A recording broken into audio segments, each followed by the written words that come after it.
नमस्कार इंडिया का नमस्कार करें स्वीकार।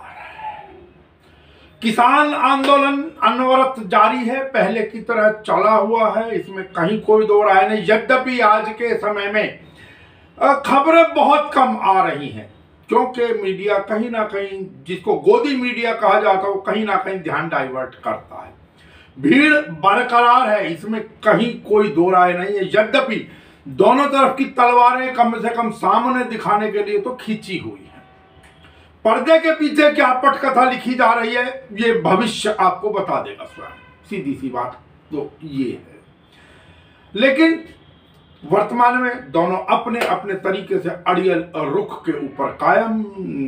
वही बात कि तुम्हें यह जिद थी कि हम पुकारें, या तुम्हें यह जिद थी कि हम बुलाते और हमें ये उम्मीद तुम पुकारो। अब उसी अनुसार लगे हुए। लेकिन हम दूसरी चर्चा करते हैं। अनेकों लोग जो ये कहने लगे कि नहीं, वहां पर लोग पूरी तरीके पहले की तरीके से बरकरार हैं। हाँ, अब उन्होंने तरीका बदल दिया। हर घर से लोग अब आ रहे हैं, जा रहे हैं, आ रहे हैं और जा रहे हैं। सरकार की शायद पॉलिसी, या सरकार को अभी भी ये उम्मीद है कि जितना ये आंदोलन लंबा खींचेगा उतने लोग टूट जाएंगे, छिटक जाएंगे। जिस प्रकार हर चीज की एक एक्सपायरी डेट होती है, वो एक्सपायरी डेट इस आंदोलन की भी कहीं ना कहीं निश्चित है। हमने पहले भी बताया था, जो आंदोलन में आ रहे हैं, जो आम किसान जन हैं, उनके मन के अंदर अब पहले कि वो अब तो वो यही कहते हैं, जो हमारे आगू कहेंगे, जो भी कहेंगे, जो हमारे लीडर्स कहेंगे, वो मान लेंगे। अब ये लीडर्स को देखना है कि उन्हें इनकी भावनाओं के साथ कितना खेलना है। पहले जिस प्रकार रोज प्रेस कॉन्फ्रेंस आदि योगेंद्र यादव और सब लोग आया करते थे, सिंगू बॉर्डर से जारी हुआ करते थे बयान, अब वो लगभग समाप्त हैं।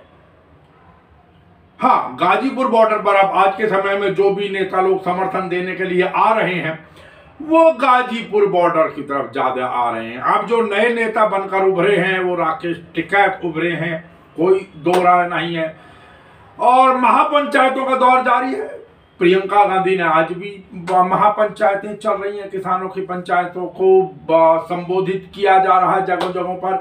राजनीतिज्ञ भी अब धीरे धीरे आ रहे हैं। हाँ, ये 3 बॉर्डर्स के ऊपर जो मंच हैं, और मैं जहां तक समझ रहा हूं आप लोगों को जो मंच है, वो जानकारी टीकरी बॉर्डर की भी नहीं मिल रही होगी ज्यादा, सिंगू बॉर्डर की भी लगभग छुपी हुई है, कोई एक आधा चैनल बता दे थोड़ी बहुत। गाजीपुर बॉर्डर से जरूर गाहे बगाहे आपको समाचार मिलते रहते होंगे। लेकिन इसी बीच कल वैलेंटाइन डे का दौर गुजरा, और कल ही सरकार की कल रात को वैलेंटाइन डे पर एक भयंकर तोहफा मिला, जो कि आज लागू भी हो गया। रसोई गैस के दाम 50 रुपए बढ़ा दिए गए, आप सबको पता है।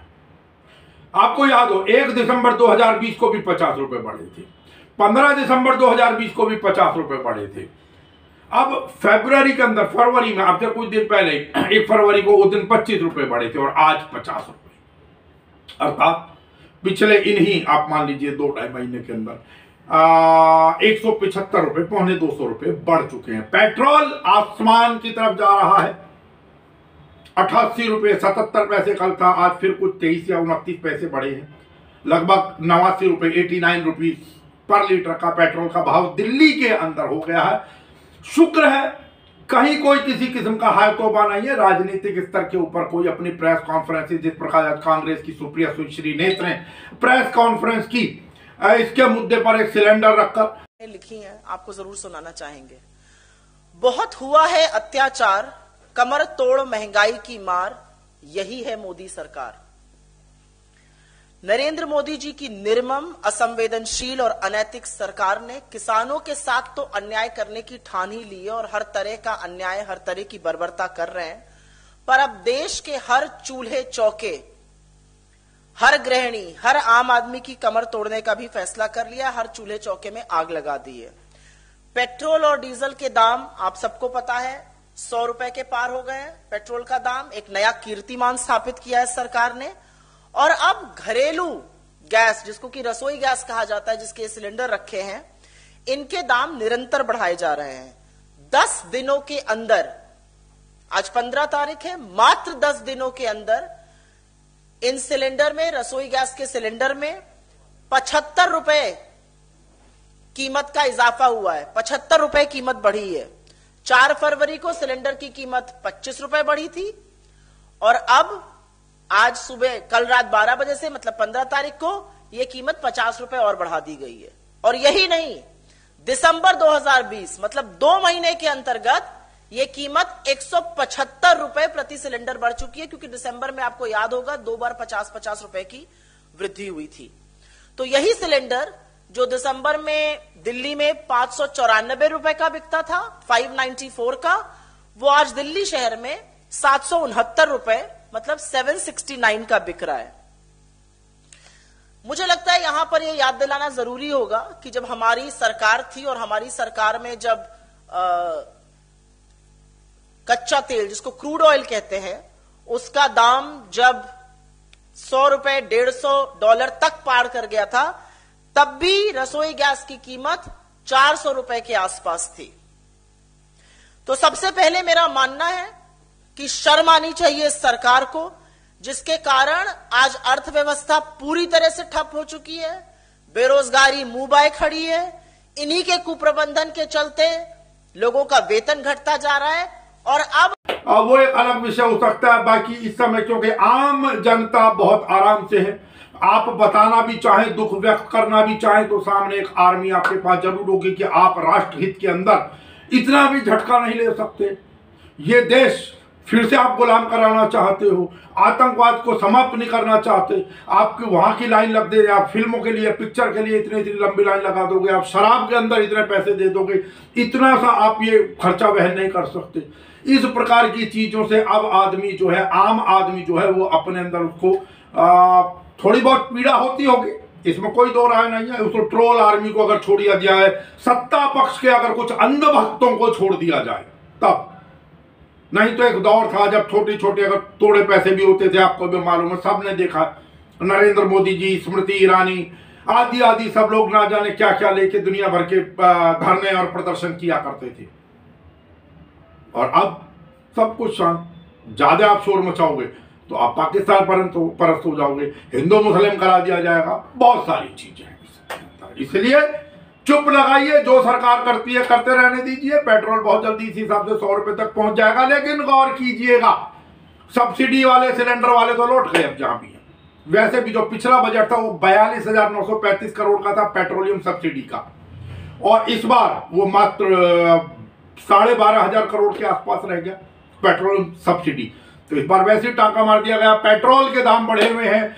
जब कोविड का दौर था, आपको बहुत अच्छी तरह मालूम है, $20 तक भी रेट पहुंच गया था, लेकिन मुझे और आपको ये लाभ नहीं मिला था। बढ़ने पर जरूर, और फिर गौर कीजिएगा, ये दैनिक रूप से बेशक भाव बढ़ते हों, लेकिन दैनिक रूप से वहां से कच्चा ऑयल खरीदा नहीं जाता है, वो तो इकट्ठे लॉट की पेमेंट होती है, जो कुछ भी है डील होती है।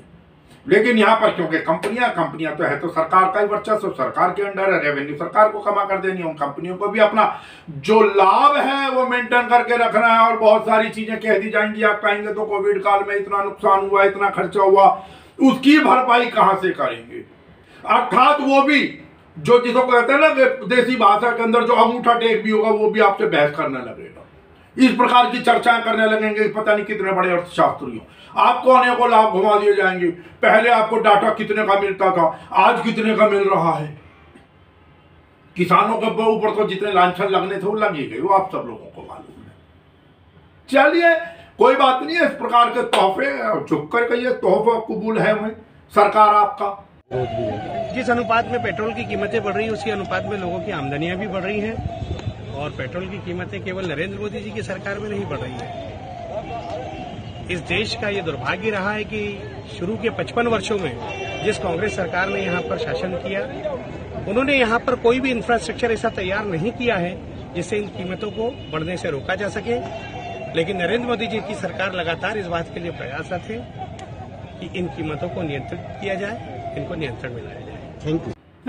तो मुस्कुराइए आप भारत में, मुस्कुराइए आप भारतीय जनता पार्टी के शासनकाल में। मैं भारतीय जनता पार्टी कांग्रेस का प्रचारक या विरोधी नहीं हूं, लेकिन जो सत्ता में समय है, जब कहा जाता था कि अब की बार बहुत हुई महंगाई की मार, और अब की बार बीजेपी सरकार नहीं कहा जाता था, मोदी सरकार, तो इसलिए हम बीजेपी को तो नहीं कहेंगे, या जो कुछ भी कहना चाहिए हमें वो मोदी सरकार के ऊपर की बात।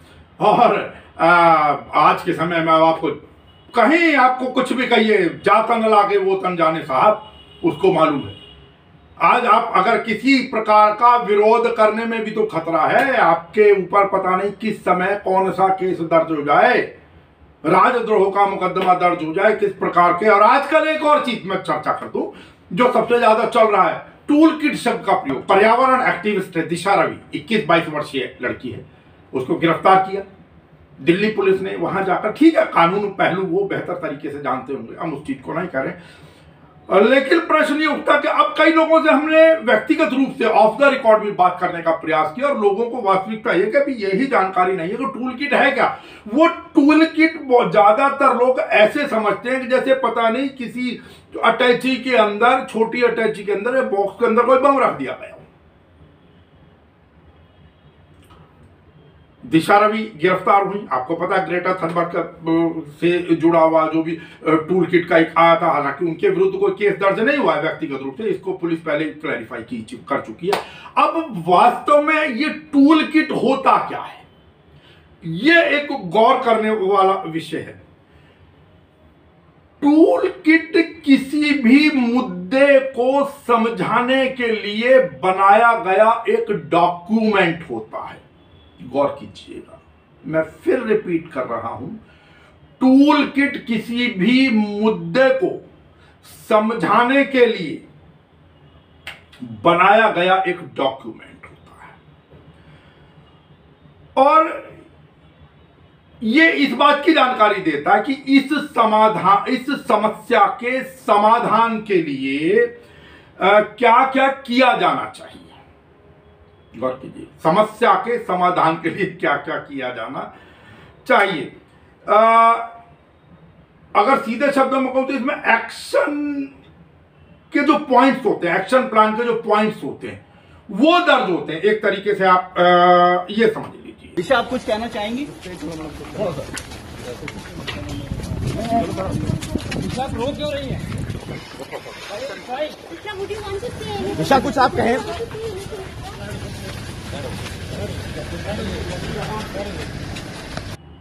अब आप ये मान लीजिए कि आज के समय में दुनिया भर में जिस प्रकार के भी आंदोलन हो रहे हैं, जितने भी आंदोलन हो रहे हैं, चाहे वो अमेरिका का है क्लाइमेट स्ट्राइक कैंपेन है, तो ये उन सभी मामलों के अंदर वो जितने भी आंदोलन है या आंदोलन से जो जुड़े लोग हैं, वो टूल किट के जरिए ही या इसके जो एक्शन पॉइंट्स होते हैं वो तैयार करते हैं और आंदोलनों को आगे बढ़ाते हैं। एक सीधा सा मामला ये है, आप समझ लीजिए टूल किट का। बाकी क्योंकि अभी दिशा रवि का जो केस है, अब उनको पुलिस रिमांड मिल गई है कोर्ट से, दिशा रवि की, तो अब इस विषय में और ज्यादा कुछ कहना तो उचित नहीं लगता। लेकिन इस समय जो सबसे ज्यादा चर्चा हो रही है वो इसी ही विषय को लेकर हो रही है और लोग बहुत ज्यादा आलोचना कर रहे हैं, चाहे राहुल गांधी हो या विपक्ष के जितने भी लोग हो, वो सब इसकी आलोचना कर रहे हैं कि भाई इस समय अभिव्यक्ति की आजादी बिल्कुल समाप्त हो चुकी है। अगर हम किसी भी आंदोलन को नीति रणनीति बना रहे हैं, उसको किसी आंदोलन को किसान आंदोलन से संदर्भ में ये चीज चली थी जो हिंदुस्तान के अंदर जो प्रकाश में आई थी, और अगर ये हमारी अभिव्यक्ति की आजादी लगभग समाप्त है इस प्रकार से, तो और जो हालांकि उनकी जो उनकी वकील है उसके विरुद्ध भी गैर जमानती वारंट, जो जैकब है उसके विरुद्ध भी गैर जमानती वारंट जारी किया गया अभी तक की प्राप्त जानकारी के अनुसार। तो बाकी अब देखते हैं, क्योंकि ये थोड़ा सा संवेदनशील मामला है, इस विषय को बेहतर होगा अच्छी तरीके से और समझ लें, स्टडी कर लें, बजाय इसके ऊपर किसी और प्रकार की टीका टिप्पणी करने से। पहले ये चीज आपको पता है, पत्रकार कवरेज जिस प्रकार भी चीजें रही, और अब उससे आगे आपको चलें, जो उत्तराखंड के अंदर जो भी त्रासदी आई थी, चमोली के अंदर जो अनेकों लोग, जो हिमस्खलन हुआ और जो बांध टूटे, श्री गंगा प्रोजेक्ट और एनटीपीसी का जो प्रोजेक्ट, और जिस प्रकार लोग बह गए थे, उस समय भी कहा गया था कि 200-250 के मध्य में लोग हताहत हुए हैं, अर्थात अपनी जान गंवा बैठे हैं। अभी तक की जानकारी के अनुसार 52 शव प्राप्त हो चुके हैं, बाकी लोग मिसिंग है, टनल में फंसे हुए हैं। हालांकि हर आदमी प्रार्थना करता है कि भाई ईश्वर को चमत्कार दिखा दे कि लोग निकल आए, लेकिन वास्तविकता ये है कि आप भी जानते हैं अब इतने दिन हो गए और टनल में से जीवित निकलना, यदि कोई निकल भी आए, जिस प्रकार वो गाद में अभी बताया जा रहा है 15-15 मीटर अंदर जहां भी वो फंसे हुए हैं, हालांकि ऊपर वाले से उस शक्ति से बढ़कर तो कुछ नहीं है, लेकिन नाउम्मीदी ज्यादा है इस समय। जिनके घरों से गए हैं, नमस्कार इंडिया एक बार फिर से अपना भावभीनी श्रद्धांजलि अर्पित करता है उन परिवारों के प्रति। अब जो सबसे ज्यादा चर्चा वही चल रही है कि जो पेट्रोल और डीजल एक समय था 2011-12-13 के अंदर, उस समय अमिताभ बच्चन साहब के भी बड़े बड़े ट्वीट आया करते थे उसको लेकर, पेट्रोल को लेकर। अक्षय कुमार, अनुपम खेर, ये भी साइकिल पर चलना पड़ेगा आदि आदि ना जाने किस प्रकार के ट्वीट किया करते थे। अब हो सकता है वो साइकिल में जंग लग गया होगा पीछे, तो साइकिल वगैरह ठीक करा रहे होंगे अनुपम खेर और अक्षय कुमार जी, और अमिताभ जी भी इसी प्रकार की कोई तैयारी खोज रहे होंगे। बात यह है, अपने यहाँ कहा गया कि बिना हाड़ की जबान है, इसको बोलने से पहले, हिलाने से पहले कुछ सोच लेना चाहिए। लेकिन अब वो जिस प्रकार जांच चल रही है, जो ट्वीट किए गए थे हरियाणा वाले मैटर में, जो हमारे भारत के खिलाड़ियों और फिल्म स्टार्स की, अब जो महाराष्ट्र की सरकार जांच कर रही है उसके अंदर भी, कि कहीं उन लोगों के ऊपर जो भारतीय हस्तियां, इनके ऊपर कोई दबाव डालकर तो इनसे जबरदस्ती ट्वीट नहीं कराया गया, क्योंकि उनमें कुछ की भाषाएं एक जैसी लग रही थी, उसको लेकर है।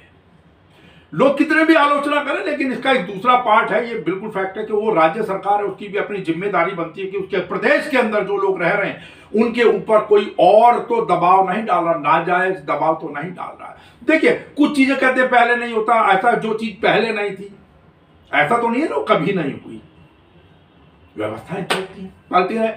चलिए, अब आज की चर्चा को यहीं विराम देते हुए फिर आपसे आगे की चर्चा करेंगे। हम तो चर्चा करते रहेंगे, अन्ना हजारे साहब बेशक कहीं भी लौटे रहे, आप कुछ भी कहेंगे, 3 बॉर्डर पर लोग व्यस्त हैं, रास्ते बंद हैं आदि आदि, सीधी सी बात है। सबने रामलीला मैदान का रास्ता मांगा था, आप नहीं भेजा तो ठीक है, अपने अपने तरीके से सब प्रोटेस्ट करेंगे। खैर, एक चीज और करते हैं, मैं बहुत स्पष्ट करूं कि कल 16 तारीख को वसंत पंचमी है, अग्रिम रूप से शुभकामनाएं। और क्योंकि हिंदुस्तान के अंदर सनातन परंपरा के अंदर कम से कम सबसे बड़ा शादी ब्याह का, जिसको अबूझ साया या अनबूझ साया कहा जाता, वो है शादी ब्याहों में आप जाएंगे, समय रहते निकलें, क्योंकि रास्ते में भयंकर जाम में मिलने की उम्मीद रहेगी आपको। अब स्वीकार करें नमस्कार इंडिया का। नमस्कार।